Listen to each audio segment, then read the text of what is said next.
The African American Legend series highlights the accomplishments of blacks in areas as varied as politics, sports, aviation, business, literature, and religion. We will explore how African Americans who've been previously excluded because of segregation, racism, and lack of opportunity have succeeded in accomplishing their goals. I'm your host, Dr. Roscoe C. Brown, Jr., and today we're with the Borough President of Queens, the newly elected Borough President of Queens, Helen Marshall. Helen, I'm really so glad to have you on African American Legends today. I want to start by asking you the question everybody asks a new elected official. What are the issues you're going to stress in your administration? Well, Roscoe, it's clear what my issues are. The first thing is, of course, education. Queens has more need for school seats than any other borough. And it's also part of our rich heritage there because we have probably the most multi-ethnic borough maybe in the world. You know, I used to live in Queens, I've driven down those streets, and it's just amazing. You go from Little Cairo to Little Buenos Aires to Little Turkey and so on. And I imagine it must be quite interesting as you travel around the borough. You from the East Elmhurst area, which is predominantly African American, but there are so many areas that you must be going into where you find different kinds of people and therefore different issues. Yes, exactly. Now, how do you plan to siphon those out and deal with them? Well, the first thing is that we do have to get more school seats, and we're building schools faster. The state of the art and the technology are fantastic. We can put a school up in a year, 2 years at the most. Used to be 5. Yes, and even 10 and 12. But today they're building them faster, and I know there's sometimes criticism, but really and truly they're doing a great job at getting the schools built once we get a site. The site is sometimes the most difficult thing. And so Claire Schulman, I'm very fortunate to follow her. She has been attacking that problem wholeheartedly. She has started a war room on school construction, and I have attended those sessions, and I plan to definitely continue them with equal vigor. Well, let me point out this. One of the issues with the Board of Education, we're going to talk about a little later, is the feeling that Queens has gotten too many of these buildings because of the relationship between Claire Schulman, the former borough president, and the mayor, and that the mayor was trying to punish other boroughs by not giving them what they thought they need. It's really we have more needs and a smaller pie. How are you going to fight for your borough in this context? Well, one of the things that helps in the balance is that we do have a Board of Education, and it's made up of representatives of the 5 borough presidents, even though the mayor has his representatives, so that all issues are aired. And what they have decided to do, they went on a formula of need.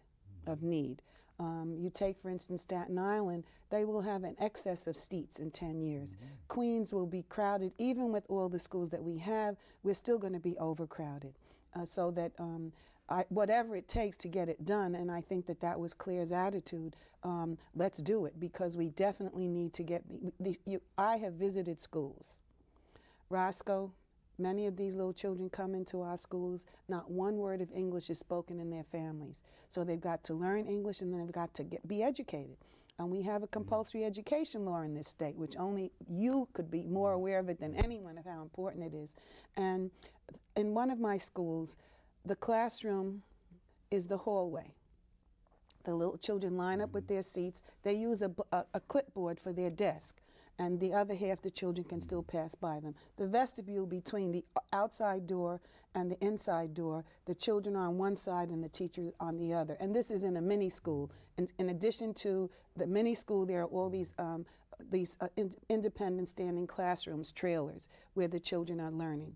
The teacher is teaching in a closet. It's sort of a stock room, and he's tall.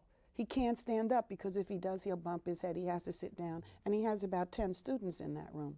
So well, one thing, if you had a television camera and you shot this and spread this around the city, more and more people would understand the need. Yeah, well, we have, and one of the things that I do want to do, I do want to bring Mayor Bloomberg into our schools to see exactly what's going on. So the seats for the children are very, very important. But in addition to that, I want to add a task force on quality education. I have been fighting for quality education since my children were in preschool, and have done all that I could for the 15 years that my children were in the public schools. They went all the way through City University, of course, but while they were in their younger grades, I worked hard for quality education. I want to, it's going to consist of about 3 components, main components. Parents. Our parents are not in our schools. PTAs can have 5 to 10 people, very inactive, and school, they're working. More women are working now than ever, and they have to, because it takes 2 incomes to make a family work, to keep the family economically strong. And right now we have school governance, and it's really called the school leadership team. The parents are the weakest link. And the teachers are asking that those meetings be held in the morning, which is impossible for the parents. But nonetheless, the parents need outside encouragement. The school boards, and I fought very hard for school decentralization, have taken over a large amount of the responsibilities that individual parents or PTAs had. And now we have a stronger UFT. So the parents really, thank goodness we have the teachers in the school, because they have to work there, so they're going to do all they can to improve conditions, and they want to teach the children. But it will be a parent institute where parents will be empowered, where they're going to learn and understand how the whole situation works, and their importance to the education of their children in that school. And we're very excited about it. Actually, Virginia has, without us talking to one another, she started something like that. Virginia, of course, is Virginia Fields. See, Virginia Fields, my former colleague and the only incumbent borough president in our borough. And of course, we are very good friends, and we've been talking to one another and working with one another a long time. And I'm delighted to be working with her now at this level. So the Parent Institute is very important. Industry. We are training the workforce of industry. It's in their own self-interest to help us. I would like to see laptops. I'd like to see a laptop experiment in each one of my districts, and I'd like to see them all over the city. The children will take home those laptops. They'll teach their parents how to use the laptops, and our children will come out of the schools, of course, computer literate, which is very, very important. So those are a couple of elements of that, of the educational component. Queens, of course, in fact, I have this shows exactly what we do at our war room, where we monitor and track a school, when it was started, how many months we're into it, what was supposed to be included in that month. So all of that will go into that whole piece on education. The one other thing that I would add with education is, right now, our ethnicity and languages are looked at, the foreign languages are looked at as a total big problem. I want to turn that into an asset. I want to form a buddy system. I was an old Girl Scout leader, where 2 children work together as buddies. One, a child who's newly into the country or comes from a family that is new to the country, and also a child who's very fluent and knows the country, and team them up. Those 2 children will learn their languages quicker than any of us can teach them. And also they will learn about their cultures. A second language has been part of the American educational system as long as I can remember. I had to take 16 credits in college in order to get my degree. I had to take it in high school. So it's wonderful. We only thought in terms of French, Spanish, and maybe German. Now we have all of these other languages that are available, and what a wonderful thing for an American child to learn one of those other languages, Korean, Chinese, even Greek, which we don't really do too much with, because Queens has all of this. So that's the other component of my education. Now, how are you going to bring that about? Because as a borough president, you're not directly in charge of the schools. You have to use your persuasive powers. You have to use your funding. You have to use the borough president's initiative. How are you going to bring? That's a really fine idea, but how are you going to bring that out? How are you going to get individual schools to do that? Well, Roscoe, you know that I've been a state assemblywoman for 9 years, and a city councilwoman for 10 years. I know everyone, okay? And in Queens, there's a great deal of respect for the position of borough president, and my predecessor has a lot to do with that. There's also people know me. I have already met with all the district superintendents in Queens, including the one for high schools. And they are all willing and very anxious to get busy on this with me. I also was chair of the Higher Education Committee in the City Council, so I have all the college presidents very willing and anxious to work with me, particularly on that educational component. It's all going to move, all right? It won't cost us much money. This is really mostly existing staff can do this. Now, the other thing is that I have this multi-ethnic borough where we have people from all over the world living side by side with one another. I'm going to formalize that process. I'm organizing a Queens General Assembly where I will have a representative from every single group, including the traditional groups. Spanish, Italian, well, at this point, Spanish is very a part of our tradition, and also Italian, Yiddish, all of the groups that are Russian, and then all of the other groups, the various South Asian groups, people from all over the world. We will have representatives.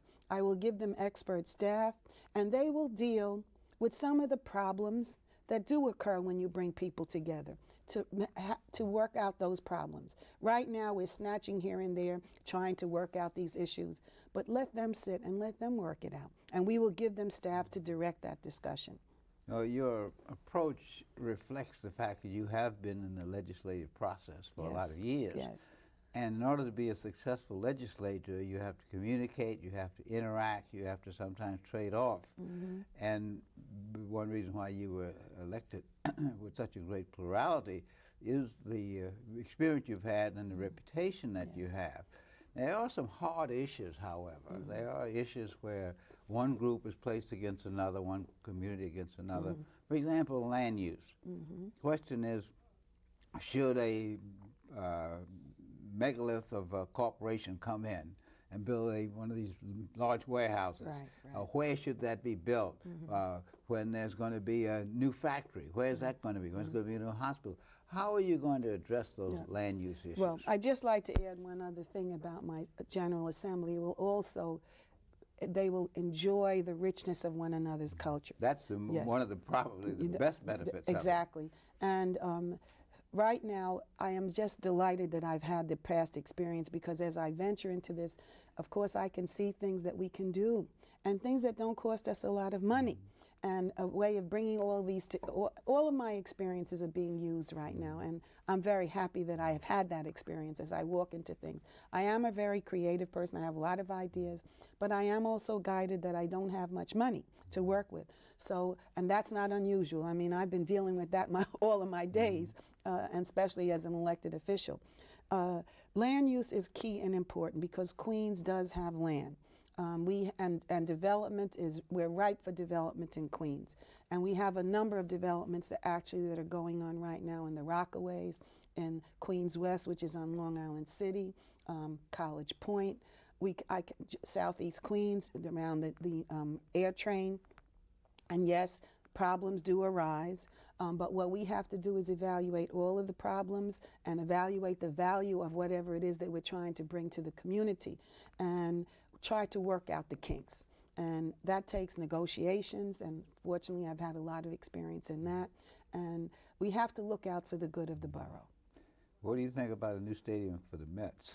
Well, first of all, I think a new stadium with a dome that could be used year-round would be wonderful. I think it would be a good idea, but I don't think the public should pay for it. I have the experience of being involved with the tennis stadium in Flushing Meadows Park. When I was in the Assembly, Arthur Ashe and David Meehan came to Albany and to speak to the Queens delegation about placing the tennis stadium where it is, which is just moments away from my home, by the way. And I made a pledge then that I was going to work hard for this.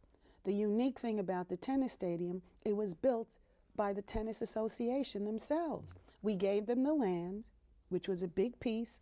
They have replaced every tree that they've taken down. That, in 2 weeks, that stadium generates a higher income than any of our other sports. And it's proven to be a wonderful, wonderful draw for Queens. That's the way we ought to go with Shea Stadium. The baseball teams are not poor, and I'm sorry that our new mayor has been sort of locked into this deal. And I think we have to look into that deal to see what we can do about it. But both of those stadiums, both Yankee Stadium and Shea Stadium, of course, could. I know for Shea Stadium, we could get better use out of it than we do now, only in the baseball season. Take an example, and I've pointed this out to Mayor Bloomberg and his people, and they are looking into it. So Mr. Whipon, I think, might even be willing to look at it because he has had great success with Shea Stadium. But he can even have greater success and greater income if it has a year-round use. Another thing that has brought about a lot of discussion is the suggestion that you and 3 other borough presidents will nominate yourselves to the Board of Education. I understand it has to pass some type of conflict of interest survey review. What about the principle of that? Do you think you'd have enough time to be both a borough president and a Board of Education member, knowing how busy both of those jobs are? Yeah. Well, first of all, we are doing this. That's a very real desire of ours. And all of us have been through the educational system and understand its importance. And our sitting on that board will add to its prestige, I believe. It will add to its prestige. Yes. What about the work? I will talk about that, okay? It fits right into my task force on quality education. I will have a master teacher, an expert in education, who will be manning that for me. And there are staff. There are staff to work with them. I will also get a staff person through the board, and I don't have to sit for I'm already a teacher. I'm a teacher. I was chair of. I've always had education as part of my my committee the committees that I sat on, both in the Assembly. I sat on higher education for 9 years. In the City Council, I sat on the Education Committee, and then was initiated the Higher Education Committee. I suggested it to my speaker, and he made it a full committee, so that I'm very knowledgeable about education. And I certainly speak for the borough. I will be held accountable for what I do. And right now, I am really lucky in Queens that I do have a very good representative on the board, and we talk all the time.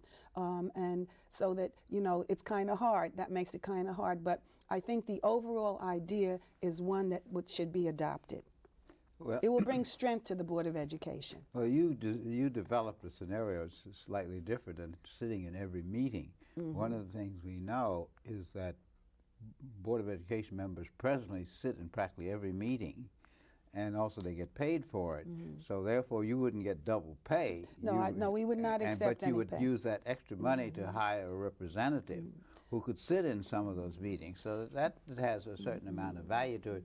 But the real question in education in New York City is accountability. Yes. The mayor wants to, at least he says he wants to take over the Board of Education. Of course, you've got to be careful what you wish for. Mm-hmm. So I'm not so sure he totally understands that. But the other thing is that parents and community have not really had the representation in the central board. So as the various scenarios develop, you and others, including myself, have to be concerned about how do you do that. Mm-hmm. I don't think there's any magic bullet now. Mm-hmm. One thing is very clear by your presentation, commitment. Yes. You believe in public education. That's the first step. Mm-hmm. Secondly, you believe in experimentation, flexibility. So when you get those things together, I guess people of goodwill have to get around the table and figure out how to do this. Now, how does the teachers' union filter into this? I know Randy Weingarten has talked very positively with the mayor, and she wants more money for the teachers, which they should have. Which they should have, right. How do they fit into it? Because part of the problem has been seen by some people in the community is the work rules, that some of the teachers aren't able or willing to take on a variety of responsibilities. How do you think that can work out?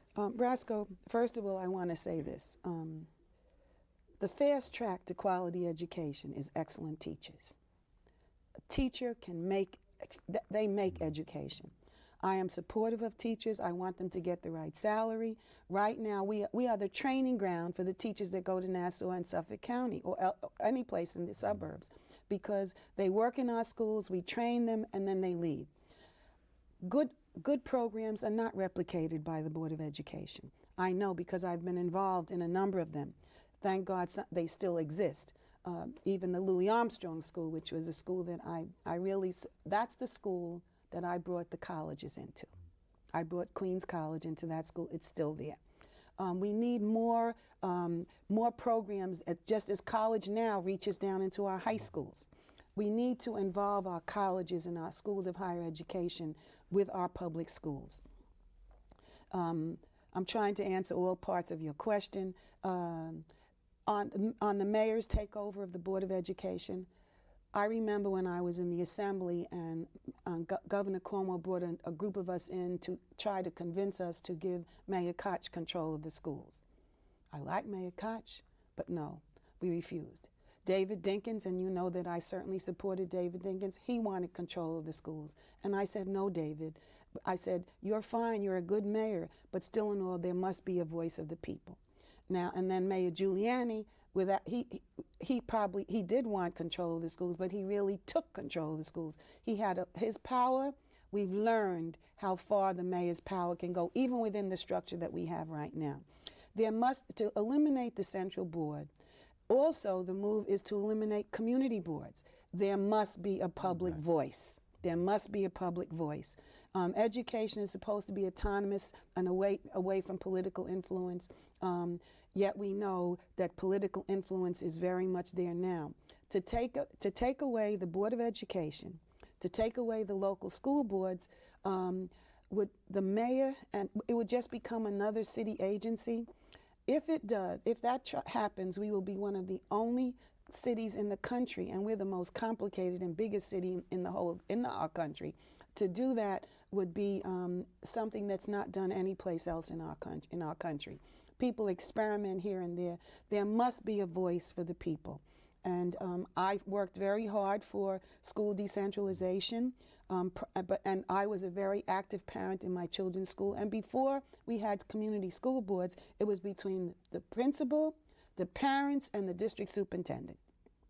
We had what we call local school boards in New York City, which were distinguished members that were appointed. And if it hadn't been for some of those distinguished members that we had, we would have never been able to bring forth some of the fine educational programs, the ones that emphasize both integration and quality education. Because we had, like Professor Kaplan from Queens College, who sat on our board. Very distinguished educators sat on that board, and always there was a board. It was made up of business people, educators, etc. And they were very good. Not all perfect, but in many instances they were fine people. But the parents led the way. Parent involvement is the key to the development of quality schools all over the country. Yes. And because of certain social class and ethnic issues, sometimes low income and new immigrants, parents don't get involved. And as you suggest with your assembly, it's important that they be involved. One of the things that you observe, I think it's now 40% of the children in the New York City public schools were not born here. Maybe even higher. And and of course that's the way it was at the turn of the last century. Mm-hmm. And those folks were successful, have integrated into society. Now it's important for people of color from other parts. Let's talk about the City University. You've been one of the City University's greatest supporters. Where do you see the City University going? Oh, it's here to stay. That's for sure. It is the major educator of our public, and you know, New York City was built by people. Their genius, their brain power, their energy, and New Yorkers, we have to keep them healthy, and we have to educate them. We don't have oil wells, and we don't have gold mines, which I often say. But we in do New have York Wall City. Street. Yes. Well, it's still not. It's still people. It's still right, people. that's very true. Our That's greatest very resource are our people, and so we've got to educate our people, and we have to rely on their genius, and we've got to nurture that as much as we can. What do you think about the suggestion or the policy of the City University that immigrant students who are undocumented, cannot receive resident tuition even though they live in the city? I know. That was one of the things that the board did, is they held off on enforcing that for a long, long time. And I believe it's a federal regulation. Yeah, right. It's a federal regulation that they held off because for us it affects so many of our students. But the federal government began to tighten up on them, you know, and so they tried to comply. But there's been an outcry because after all, and I believe that the students have been given a waiver for a certain period of time so that will not be inflicted upon them. All of our students, both those who are students who come here without all of their papers together. Most of them come here with their papers together. They have visas, and sometimes they fall short. But all of those students, we have a very poor population in our city university. They are not rich. The average income, I think, is $20,000 for a family. And so that when you talk money, you're hurting people. And you know, I was chair of the board of the Higher Education Committee, and the city of New York is responsible financially, basically, for our community colleges. And the state picks up their share of it. The students pay at least 42% of the baseline of the budget for the city university out of their pockets, out of their tuition money. And the city is only putting in 20-some-odd%. So we're not even, and if we didn't have a maintenance of effort clause, the city would even give less. So we need to be putting our full share into our community colleges, which is our basic responsibility. But that 42 or 43% that the students chip in, that comes hard.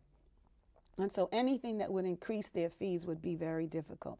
And many of the students who are undocumented, they all have to work to try to meet their goals. And we have a very active citizenship program in the city university, helping those students to get their citizenship. I understand that some legislation is being contemplated, as they did, I think, in Texas and California, to make it possible for these students to be able to receive resident tuition, because it is really penny wise and pound foolish to drive out your newest, most aggressive students because you charge them a certain amount of money. And I think your leadership in this has been very important, and as you can see, you continue to speak out on these issues. Well, we did get a cry, though, from those people who are American citizens who are living outside of the city. They're saying, well, that's not fair to us. You know, we should have the same. But the undocumented are actually living in the city. I know. So we have a number of things that you're going to accomplish during your 10 years, Borough President. I'm glad to have you talk with us today on African American Legend, because you are the kind of public official that speaks out and tells it like it is and also gets things done. Thank you very much to Borough President Helen Marshall from Queens for being with us on today's African American Legends.